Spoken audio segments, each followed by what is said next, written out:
தமிழ்நாடு காவல்துறைக்கும் உயர் நீதிமன்றம், உச்ச நீதிமன்றம், நீதித்துறைக்கு ஒன்று சொல்கிறேன். 2021 மே மாதம் 4ஆம் தேதி, 7ஆம் தேதி, 9ஆம் தேதி மூலகட்டி சம்பந்தப்பட்ட காவல் நிலையத்தில் உள்ளவர்களெலாம் எனக்கு கொலை முயற்சி நடந்து இந்த புகார் ஜனாதிபதி ஆஃபீஸ் வரை கொண்டு போய் தமிழ்நாடு காவல்துறை கண்ணோட்டத்துக்கு கொண்டு போய் 2022 நவம்பர் மாதமும் 26ஆம் தேதி திருநெல்வேலி எஸ்பி அவர்களை திருநெல்வேலி மாவட்ட நீதிமன்றம் சட்டப்பணி குழுக்கு வர வச்சா அவர் தன்னுடைய அசிஸ்டண்ட் இருவரையும் அனுப்பி வச்சார். அடுத்த டிசம்பர் மாதம் சம்மந்தப்பட்ட தப்பு நடந்த மூலகிருப்பி போலீஸ் ஸ்டேஷன்லேருந்து கண்ணன் மற்றும் இன்னொரு போலீஸ்காரங்களும் வந்தாங்க. நடந்த விவரத்தெல்லாம் எழுதி குறிப்பிட்டோம். அதுக்கப்புறம் அந்த கேஸை மக்கள் நீதிமன்றமாக இருந்தாலும் கிட்டத்தட்ட நீதிமன்றத்துக்கு சம்மந்தம் அவமரியாதை கொடுத்து நடத்தலை, அதை பற்றி எதுவுமே செய்யலை திருநெல்வேலியில் அப்போதைய பணியில் இருந்த எஸ்பி அவர்கள். சரியா? அதாவது யூனியன் பப்ளிக் சர்வீஸ் கமிஷனே தப்பு அப்படிங்கன்னு சொல்லிட்டு இருக்கோம். அதாவது 1820 அடிமையை தன்னுடைய சிவிலியன் குடிமகனுங்கிற உரிமையை விட்டு கொடுத்துருக்கிறது தான் ஐஏஎஸ் ஐபிஎஸ் ஆகிறாங்கிற தெரிஞ்சு தான் நாங்களாம் அந்த பணிக்கு நாங்கள் விரும்பலை. சரியா? அப்போ ஒரு ஐஏஎஸ் ஆயாச்சுன்னா கடமையை செய்கிறது கிடையாது, அந்த பிரச்சனையை முடிக்கிறது கிடையாது. அது பல வருஷமாக அப்படி நீண்டுகிட்டு இருக்கும். அந்த பிரச்சனைக்கு இன்னைக்கு கட்டாயப்படுத்தி சம்மன் அனுப்புவீங்களா? இன்னைக்கு 24ஆம் தேதி ஜூலை மாதம், இன்று 2024ஆம் தேதி கட்டாயப்படுத்தி 5 மணிக்குள்ளே வர சொல்லி மூலகுட்டி போலீஸ் ஸ்டேஷன் எனக்கு மெயிலில் சம்மன் அனுப்பியிருக்காங்க. அதாவது சம்பளம் வாங்குறது நீங்கள், வேலை செய்யலை. அதாவது தமிழ்நாடு காவல்துறை தலித்துக்கள் மேலே அநீதி இழைக்காங்க, அவங்க மேலே நடந்த குற்றங்களுக்கு 2வது குடிமக்கள் மாதிரி நடத்துகிறாங்க அப்படிங்கிறதான் நான் 10 வருஷமாக சொல்லிக்கிட்டு இருக்கேன். சரியா? இதுதான் புரிஞ்சுக்காங்க. அதாவது தமிழ்நாடு காவல்துறை இன்னையே மிரட்டுகிறார்கள், இன்று மிரட்டுகிறார்கள்.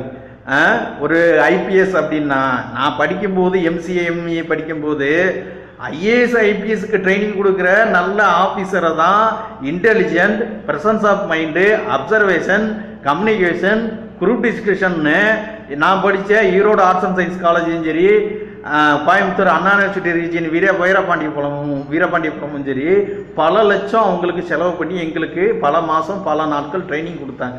அதனால் யூனியன் பப்ளிக் சர்வீஸ் கமிஷனில் நீங்கள் எழுதிட்டு வந்த ஐபிஎஸோ ஐஏஎஸோ பெரிய ஆளுன்னு மக்கள் ஏற்றுக்கிட்டாலும் நாங்கள் ஏற்றுக்கிட மாட்டோம். அதனால் மூலகுருட்டி போலீஸ் ஸ்டேஷன், அதாவது எஸ்பி அவர்கள் நேரடியாக அவருடைய வேலையை செய்யாததுக்கு என் சம்பளம் மாதம் அந்த எஸ்பி, இப்போ 3வது எஸ்பி மாறி இருக்காரு. எல்லா எஸ்பி மாதம் சம்பளம் வாங்குறீங்களா? வாங்குற சம்பளத்துக்கு எவனாவது ஒழுங்காக வேலை பார்த்துருக்கீங்களா? இப்படி தமிழ்நாடு காவல்துறை, திராவிட அரசு காவல்துறை தலித்துக்கள் மீது, பட்டியல் இனத்தோர் மீது வன்முறையை நிகழ்த்தி விட்டு அவங்கள மிரட்டுறாங்க. கிட்டத்தட்ட ஈழத்தில் நடக்கிற மாதிரி தான் கிட்டத்தட்ட தமிழ்நாட்டில் பட்டியல் இனத்தோர் பாதிக்கப்பட்டுக்கிட்டு இருக்கேன். இதுக்கு நானே சாட்சி. 11 வருஷம் 2014 இது வரைக்கும் பாதிக்கப்பட்டுக்கிட்டே இருக்கிறேன். நீதித்துறை இதுக்கான திருநெல்வேலி மாவட்ட கலெக்டரு, ஹோம் செக்ரட்டரி ஆஃபீஸு உடனடியாக அவங்களுக்கு தான் இந்த புகாரை வச்சுக்கிறேன். உயர் நீதிமன்றம் மதுரை கிளைக்கும் புகாரை வைக்கிறேன். இப்படிலாம் கட்டாயப்படுத்தி ஒருத்தனை 3 நாள் மூலகுருட்டி போலீஸ் ஸ்டேஷன் கொலை முயற்சி செஞ்ச அந்த குற்றச்சாட்டு நிரூபிக்கப்பட்டாலும் எனக்கு நீதி கிடைக்கிறேன். அதாவது இப்படி அநியாயத்துக்கு மேலே அநியாயமாக தமிழ்நாடு காவல்துறை நீங்கள் துன்புறுத்துகிறது. இதற்கு காரணம், முதல் காரணம் Tirunelveli SP, Tirunelveli city commissioner 2 பேர் தான் காரணம். ஏன்னா ஒன்று சிட்டி கமிஷனர் கண்ட்ரோலில் இருக்கிற மேலப்பாளையம் போலீஸ் ஸ்டேஷன், இன்னொன்று எஸ்பி கண்ட்ரோலில் இருக்க மூலகிருப்பி போலீஸ் ஸ்டேஷன். சரியா? நீங்களாம் சம்பளம் வாங்குறீங்களா? வேலை செய்யக்கு தானே எஸ்பிங்கெல்லாம் சம்பளம் வாங்குறீங்க. 2022 உள்ள பிரச்சனையை அப்போவே முடிக்கணும்னு அறிவு இருக்காதா? ஏன் சம்பளம் வாங்குறீங்க நீங்கள்லாம்?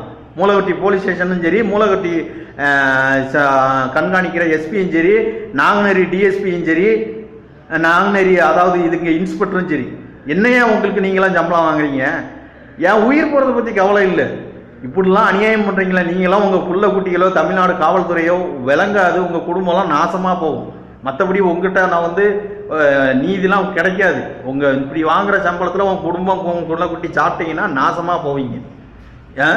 உயர் நீதிமன்ற நீதிபதிகளும், ஹோம் செக்ரட்டரி ஆஃபீஸும், திருநெல்வேலி மாவட்ட கலெக்டருக்கும் தான் இந்த புகாரை வைக்கிறேன்.